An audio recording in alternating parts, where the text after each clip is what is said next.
Welcome back to another 12 Guitars Gig Rig Rundown. We'll start that again. Long in a day. So welcome back to another 12 Guitars Gig Rig Rundown. I'm absolutely delighted to have Ken Morton sitting alongside me. Ken of Morton Guitars fame, who is also 12 Guitars main guitar technician and does a lot of the repairs and renovations to the instruments that are gifted to us. So Ken, it's an absolute pleasure to have you here. I'm dying to talk to you about all of your guitars that you've got arranged here. I've played a few of them. You know what I think of your instruments. I think they're just astonishingly good.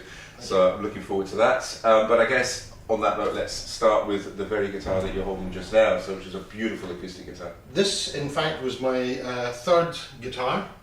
It was I had two guitars before. The first guitar I had was an old Spanish guitar with strings that had become unwound. It cost me £2. I think I was 14 at the time. So quite an expensive guitar. Very expensive.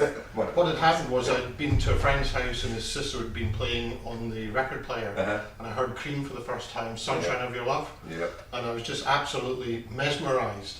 So I decided I've got to find out what this music is, not the Perry Como and Sound of, what do you call it? Sound of Music. Sound of Music that my parents were listening to. And so I got this guitar, knew nothing about guitars, discovered I couldn't play it, bought another guitar after researching, but what I didn't realise then was what action meant. That's the space between the strings and the fretboard. So the second guitar I bought, which was about £12, it looked like this. It was a jumbo acoustic, had very heavy gauge strings, thick strings on them. I tried to play it and literally played it until my fingers were bleeding. I was so determined to learn. And eventually took it to a guitar repair shop, and the guy said this thing's unplayable, even a professional couldn't play it. So determined was I that my dear mother took me down to Pickguard in Glasgow. Pickguard. And we had a look with a certain budget in mind, and I saw this guitar, which is not a top name or anything like that, it's a Columbus, but I bought this, and this guitar is now 50 years old. It's been all around the country with me. It's my go-to acoustic guitar. It still plays beautifully. It's not a top-notch acoustic, but it certainly does for me, and I've learned an awful lot of songs. It's got a great tone to it as well. I've heard you play it many times. So I have put a little pickup on it so I can play it acoustically, but through an amp. And the amp I'm using will allow me to do that to a certain degree. So I'm going to give you a little bit of a idea of what the tone's like on this guitar.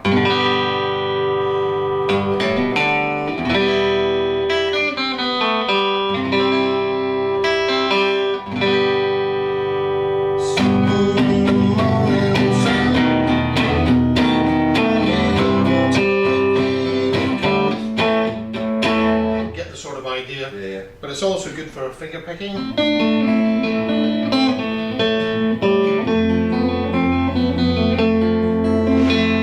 So any new players are out there, if you want to learn a finger picking style, or if you want to learn, chord structures, a good acoustic guitar is a good way of doing it. Absolutely. I also want to mention this cracking little device, which is called a capo, which is short for capodastro. You know about these, of course, Steve. Indeed. Use them all the time. Use them all the time, and what it does is it takes the tone or the key of the guitar and changes it so you can play exactly the same chords but in a higher key, which can be very useful. First of all, if you've got a full-size guitar but you're a small person with small hands, you can play, which means the frets are closer together, so it might be easier to learn on, so it just raises the tone.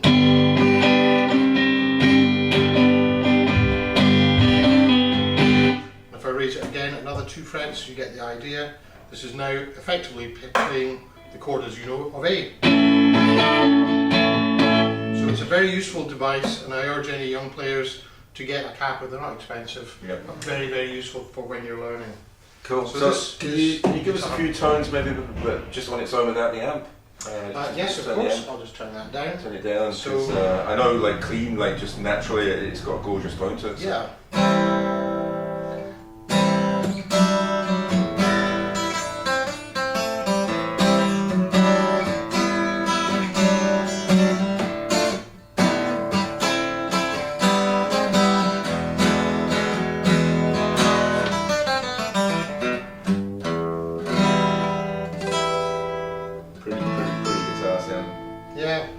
I'm just showing you, 50 years old. It's funny because my acoustic guitar that I've got is in excess of 40 years old now, and I think particularly with acoustics, the older they are, the more they're kind of mellow and the better they sound.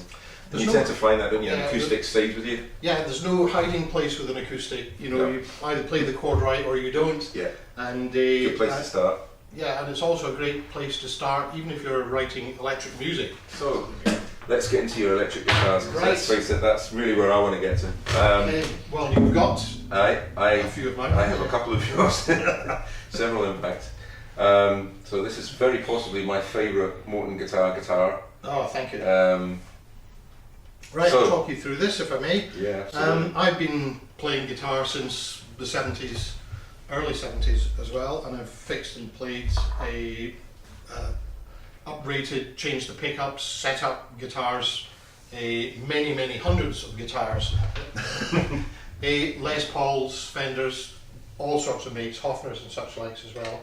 And I always found that there was a compromise an awful lot of the time between what I needed to play with bands and such likes or record with, and what suited my personal style.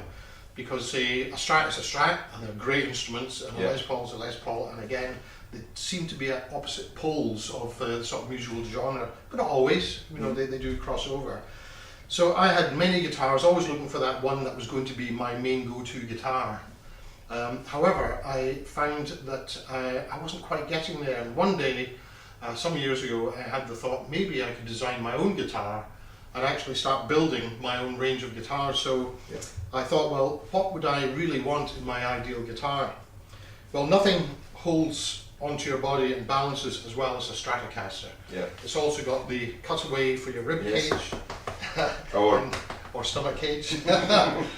And it's got the cutaway here for your forearm, which means you can play for hours without it getting in the way. The most stable in terms of tuning ability is a Telecaster. Yeah. So the original Telecaster had these very much admired brass saddles, which you've spoken about in an earlier video. Yes, indeed. Yeah, single coils on brass saddle. The brass saddle. However, when you took the ashtray bridge off the original Telecaster, it left it with this thick or thin edge which would catch your hand. At least I found it did for me. So I found this bridge in America in a company called Texas Customs.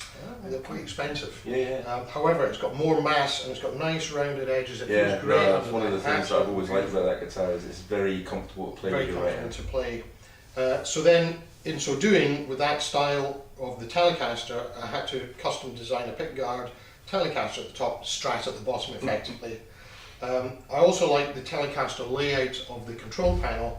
I flipped it so that I can do violining, which is swelling. I'll show you that in a moment. Swelling of the volume using your pinky.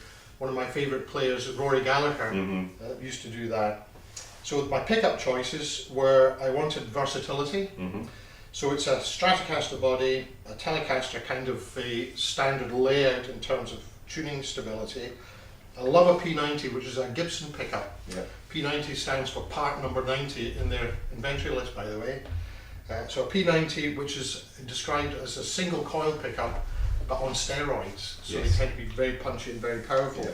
And also beautifully woody in sound. I'll show you that in a moment. And then the neck is a maple with a rosewood fretboard, medium-sized jumbo frets, and what's called block inlays, which looks like a Gibson, and a black headstock. And that whole style of the black headstock, the block inlays, the Strat and the Telecaster morphed into what's become my own personal design. I've got Seymour Duncan, a 59, Mini 59, or Little 59 as it's called. And I've got a little switch here which switches off one of the coils. Now that then means it goes into a single coil mode or it goes into full humbucker. Now what that means is if I turn this up, if I go from neck pickup through to bridge pickup, that's me switching to this P90. You get a certain tone. Beautiful tone, nice and woody, and it's powerful and it's like and punchy, single coil and stereo.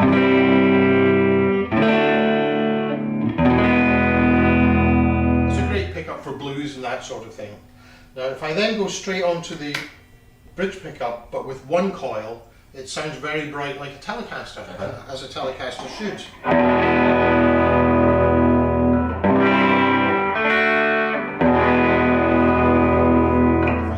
switch in the other coil, so it's now a full humbucker, you get that punch that a humbucker is supposed to give you.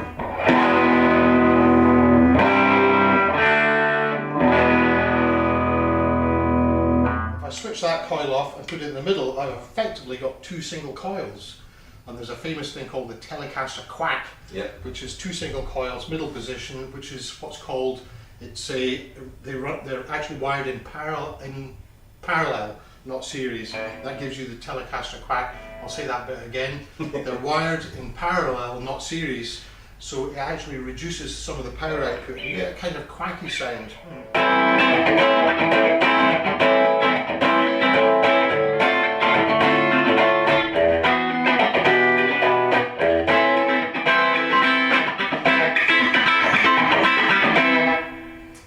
So we can go all the way from that to the full humbucker sound on the bridge pickup.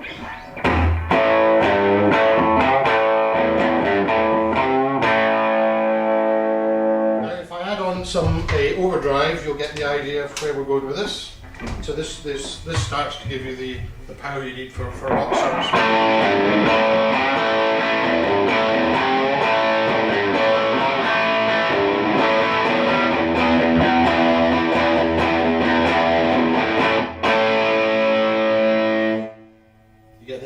So that's really the essence of a Morton guitar.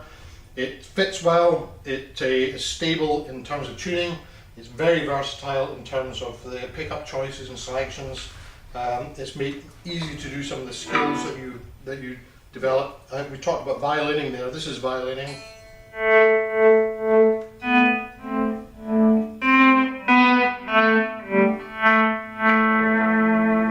It's a nice effect.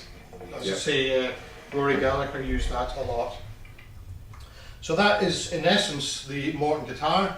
I've got some others here which I'd like to show you as well. Various variations on a theme. Variations on a theme. This one on my immediate left is exactly the same as this, except everything's more or less white.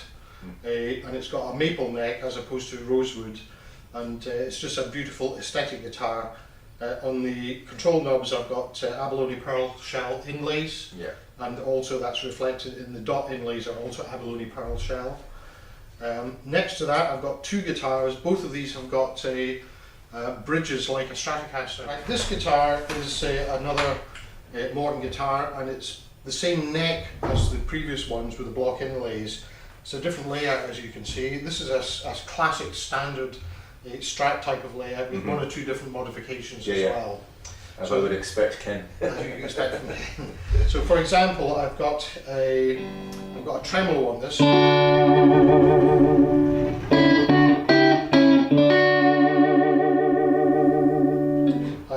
It's actually a vibrato, but everyone knows it's a tremolo, so I'll keep it there. I'll just take the dirt off a little bit, so that's had the overdrive pedal on there for a moment, so you can hear it clean. So this is now just the neck pickup. Turn the volume up.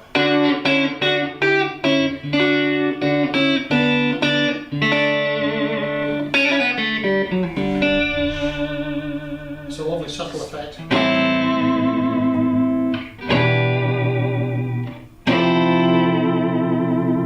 So with the single coils, what pickups are they? These are bare knuckles, made by the famous bare knuckle company. These are Irish Tour. I'm a great fan of Rory Gallagher.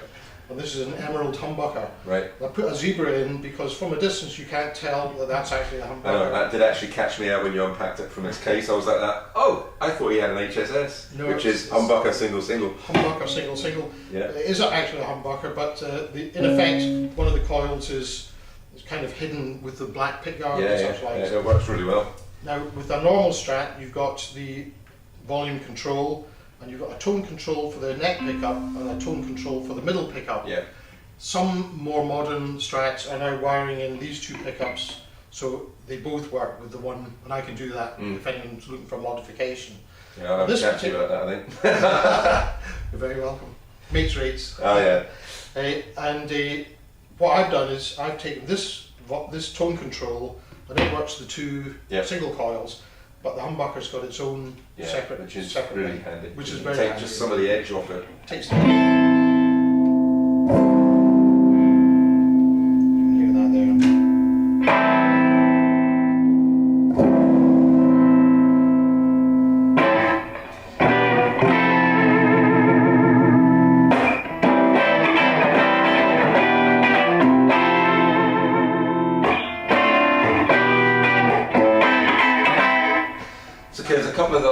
wanting to ask you about. So I noticed you've got a twin pivot point on your tremolo there on the vibrato, Yes. and the one on my guitar, on my Strat, is a kind of old style 6-point. Yes. I personally prefer the 6-point, bizarrely, but then I tend to have my tremolo locked right back against the body. Do you have yours set slightly floating?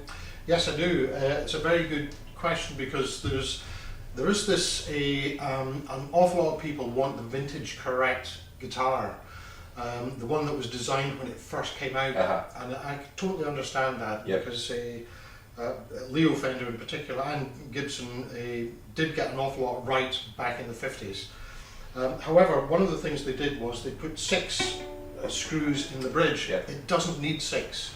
And what an awful lot of players do is they screw the 6 screws down relatively tight, but it's actually only the outer 2 that actually need to be at the level. The middle 4 can be actually set up a little bit. Which I have done after we had Which this you have conversation. So, however, if you want to clamp your guitar down, probably a 6, like Eric Clapton does, for example. He's got what we call a fixed bridge.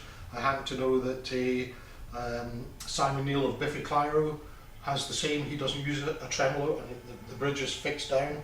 It turns it into a hardtail guitar, effectively. yeah. And if you've got 6 screws all screwed down and you've tightened up the springs at the back, it effectively turns it into a hardtail guitar. Yeah. So there's no floating tremolo.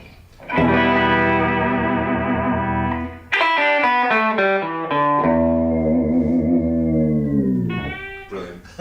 So one of the other questions that we get asked a lot when we're teaching is, it's usually, excuse me Steve, what are these things at the top for? And that's the string trees up under the machine head. So given that you're Mr. Guitar Tech, why do you have bits of metal on the neck, on the headstock? That's a very good question. In fact, you might have seen it on the acoustic guitar.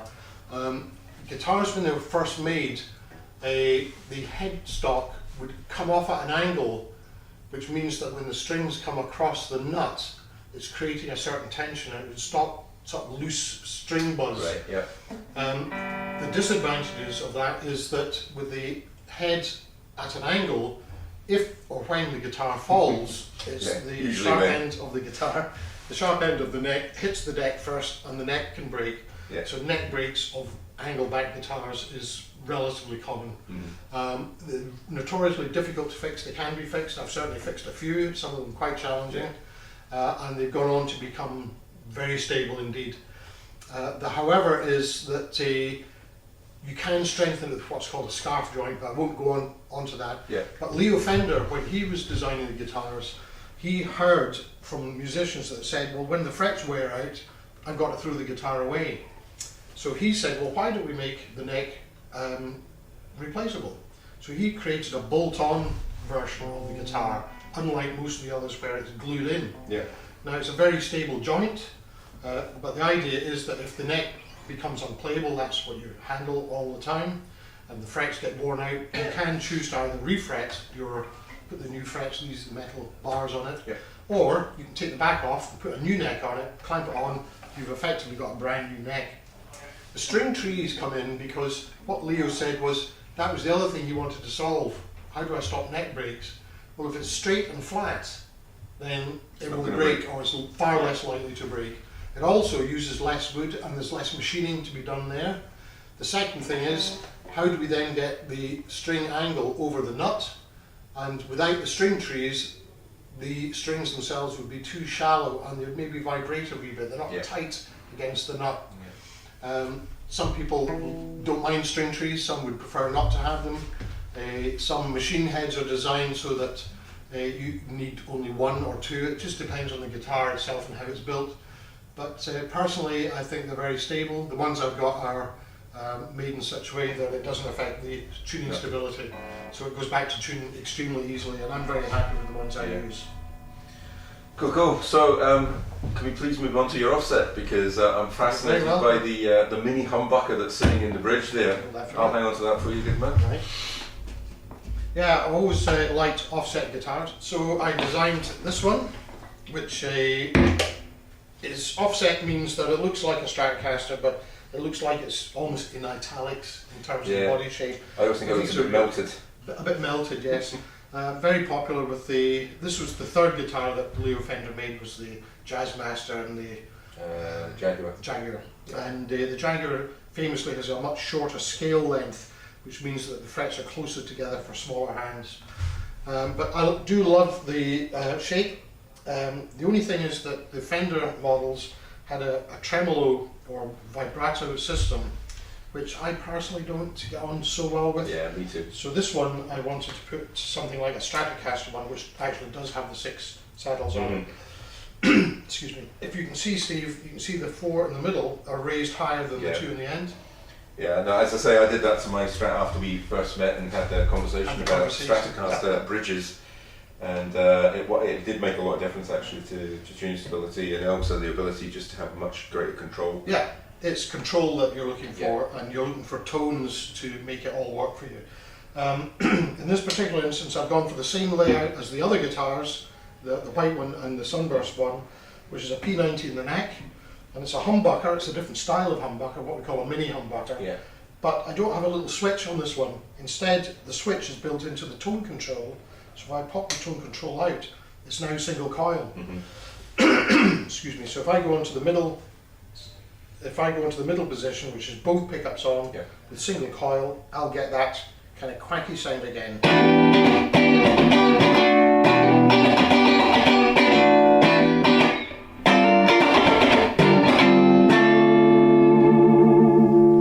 For branches working well. Right, this is my pedal board. You can tell by looking at it that parts of it are homemade, because they in fact are. I wanted a certain layout of pedals, and I wanted to be able to carry it.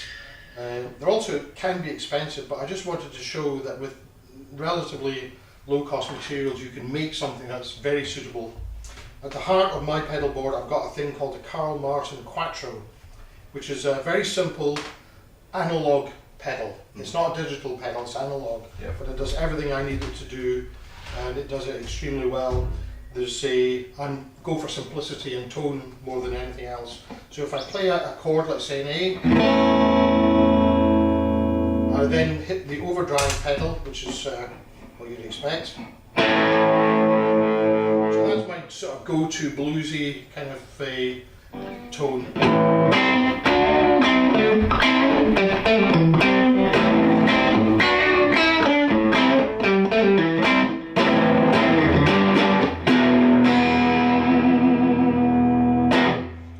To beef it up a bit, I put the boost on, a compressor on here, which kind of brings all the equalization and gives everything a sort of level boost.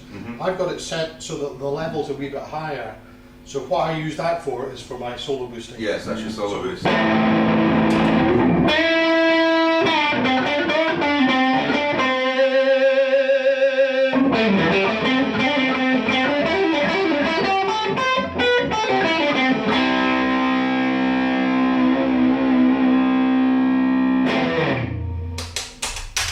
Very useful. Yep.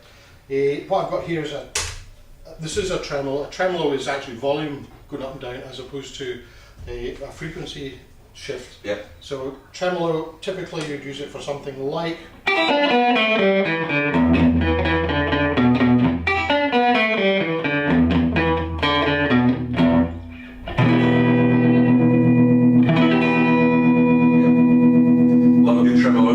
perfect tremolo. Just does that. That's the only setting I use with it. Yeah. I've got an echo and a tap tempo, so if the song's going at a certain level, I can then put the echo on, which is like a reverb as well. So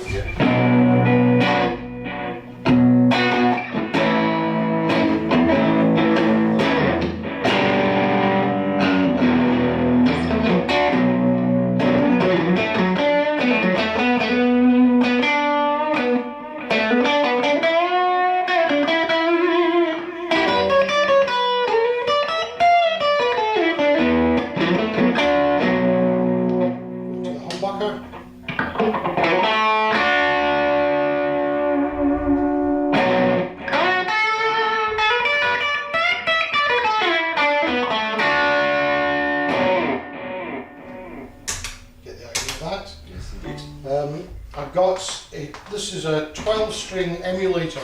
All right. Okay. Again, what I'd like to use with my effects and such likes is I don't want to overdo them.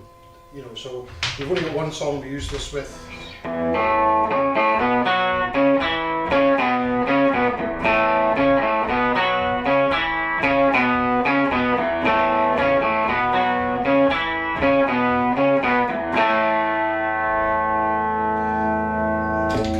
Is that a Digitech? That's a famous. It's a Digitech Mosaic. Yeah, cool. And it's a 12 string, and it really does take the strings you've got, and it puts them an octave apart. Yeah. So it does sound like 12 string.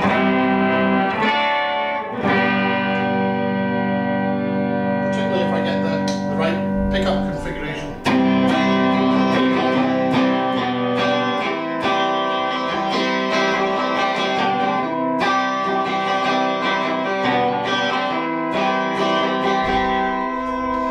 Useful pedal. The song that was a Walk in the Room. When You Walk in the Room, I don't know if you remember that one, but anyway. I've got a chorus pedal. I've had a few chorus pedals. I got this one. It's an inexpensive chorus pedal. I think I got for £10 off eBay. And I've had several other chorus pedals, thinking, well, for £10 it can't be that good. And I kept going back to this one, and it actually sounds fantastic. So I've decided just to keep it and use it. I sold the other ones that I had. So chorus pedal.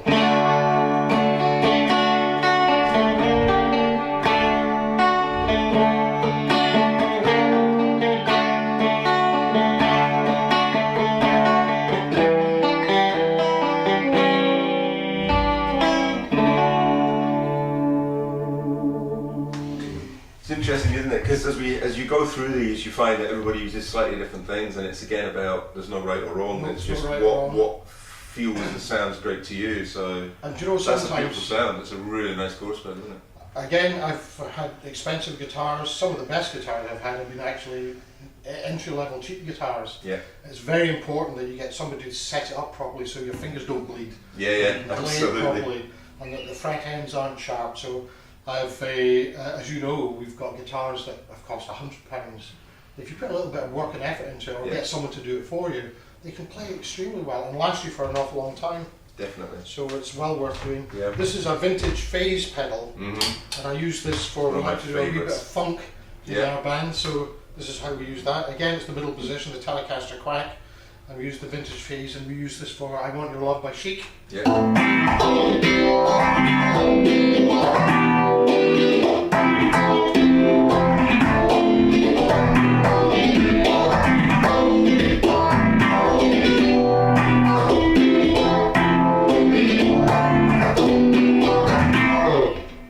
And famously used by Eddie Van Halen, of course. Of course.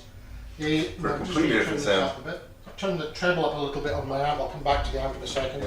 I also I've got a famous Crybaby wah. I've had it for years and years and years, decades even. And essentially a wah pedal is a tone control that is on a pedal. So you get this, I'll show you what I mean. So if I go, that's the pedal off. So if I play a chord,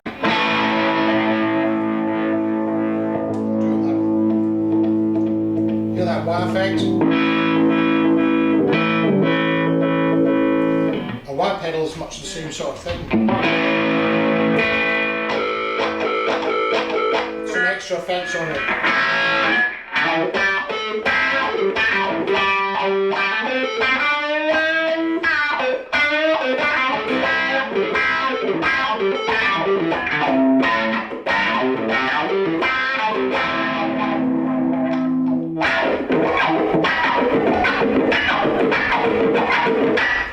Very 70s. But that's really the rundown. So hope that was okay. That's brilliant, mate. Okay, and obviously then, last but by no means least, the amp that you're running everything through, so... Yeah, I'd like to come to the amplifier I'm using. I play in a band called the Papa Mo Band. Okay. And I've had valve amps most of my life. Mainly because it's all we could get when I first started, and they sound absolutely amazing. The only thing is they can be a little bit temperamental. The valves wear out. If you're moving in and out of gigs and you're thumping your equipment about and you're going from hot pubs into freezing cold car parks and vice versa, that sort of thing. The last amp I had was a Fender Hot Rod Dulux 40 watt, incredibly loud, and they're beautiful amps. Take your eardrums away. And they were designed in the 50s, and again they've got their uses. However, after another fairly hefty bill, I thought I might rethink this. I did some research because things have moved on with solid state amps, and this one actually has what looks like a valve in the back, but it's actually a piece of electronic equipment. And a very famous guitar shop in England did a blind sound test with 6 amps, 5 of which were valve amps, and this one, which is the Roland Blues Cube. And what I like about it is solid state, but it sounds absolutely amazing. I've got it on its lowest setting for this show, if you like. It's actually on half a watt, but it switches from half a watt to a 15 watts to 45 watts to 60 watts. So even as you could hear in a small room at half a watt, it's great for recording and such likes, but it's got everything you need. It's got 2 channels, it's got the reverb, which makes it sound like it's in a hall, or you can make it sound in a big room or a small room. You've got the equalization. That just simply means the frequencies of treble, middle and bass. So if something sounds a bit too top end, you can turn the treble down. If it needs a bit more oomph, you can turn the bass up. And the middle frequencies is kind of like what cuts through, as you said before. Then you've got the volume and the gain and the crunch channels. I tend to use the clean channel and use my effects just to drive the front end because it's more convenient. And this also has a dual tone, so you can have the crunch channel on and the clean channel at the same time, which gives you a certain clarity and cut through. It's funny, I've got an Albion amp that was designed by the guy who designed Vox and Marshall back in the day, and it's got a channel which is a dual channel, so you get the clean channel and the crunch channel together. And what a difference that makes when you want to cut through it. It's a great feature. I wish more amps had that, to be honest. Well, I know a few players that I know, professional players, that they have the overdrive amp and another clean amp. So they have it almost like a stereo rig. To have it sitting there. The only other thing I wanted to mention was you did say, you spoke about the bridge on the other guitars. Vintage guitars are great, I mean they really are beautiful. However, even Leo Fender himself, who was not a guitar player, hadn't appreciated the sounds that players would get, particularly as we went on to learn new techniques and such likes. So the radius of the fretboard is, on original guitars, was 7.25 inches. That simply means it's a rounded, if you imagine the radius, much rounder like that, isn't it? It's a rounded fretboard. Now, that's very comfortable to play. However, when you come to do things like string bending, it tends to choke because it's going over the arc, so the strings kind of choke out and you can't hear them. On more modern guitars, such as this one, I've got a 10-inch radius, so it makes it still comfortable, beautifully curved fretboard edges, but it makes it a bit flatter, isn't it? A bit flatter. It just means that for bending and such likes, which we do an awful lot of these days, as you know, Steve. It's what gives the guitar its voice. Its voice, yes. Bending and vibrato in your hands, that's what it's all about. That's what makes you unique. And also the components, like the tuning machine heads nowadays, tend to be better made, better engineered than they used to be. And certainly, if you go for a quality range of pickups, they're made in the old style, because old style pickups were hand wound, which meant there was lots of air and space in the coils, and that gave us some openness to the tone. It just lets it breathe. Whereas modern machinery tends to wind things like you would see on a cotton reel, you know, very tight V-shaped windings. That tightness makes the pickup sound brittle. So hand wound pickups rather than machine wound tend to be preferred by. Unfortunately, they take a bit longer to make, and so they're a bit more costly. They're more expensive. But and that's really. Well, the only other thing I was going to say was I've over the years I've had many methods of keeping your strap on, because when you're having fun with the band, it's not unusual for I famously dropped one of my guitars right in the middle of a solo in front of an A&R guy from a record label back in the 80s, and that was us lost the deal. Because that had never happened before. I was completely flummoxed. I was on stage. There's about 400 people in the club that we were playing, and the guitar fell off mid solo, and that was me. I was like, I don't know what to do now, and I watched him get up and walk out, Oh, and I was like, oh. So anyway, yeah, Well, so they're I've used- important. A tiny bit of rubber. I've used lots of different methods of holding the strap locks. Some of them are quite expensive, and you have to change the buttons and that sort of thing. Many years ago, I went back to this. It's a simple rubber washer that's on a Grolsch bottle. Yeah. Can I say Grolsch? You can say Grolsch. You can also get them on any major kind of lever top glass bottles now. You get them all over the place. And Fender actually make little rubber flanges like that. I use them all the time. On with that. And I tell you what, if it worked for the old blues guys, it's working for me. Because Absolutely. the only last thing I want to mention is that if you could pass that wee pack over there. Yeah, I was going to ask you about your strings because I know you use the same strings as me. Yeah. So. Rotosound strings. Rotosound is a British manufacturer. They've been around since the year dot. They famously made the bass strings for the first round bass strings, which the Who used back in the day. Back in the day, and that was the Ox. What's his name? Cut. John Entwistle. Right. They famously made John Entwistle met the company way back in the day, and they made the round strings, which are the favourite, the most popular bass strings. But their guitar strings have been fantastic. I mean, people like Jimi Hendrix, Pink Floyd, all the main ones. All the main ones. So you use Pinks, which is obviously the 9 gauge, which is the gauge of the thinnest string here. That means that's a 9 to 42, and that's the width of the string. They come in different sizes. Most guitars off the shelf will come with 9s. Billy Gibbons of ZZ Top famously uses 7s, 7 to insane, probably 32 or something like that. And I use yellows, so all of my guitars are stronger sound yellows because I prefer just a slightly thicker.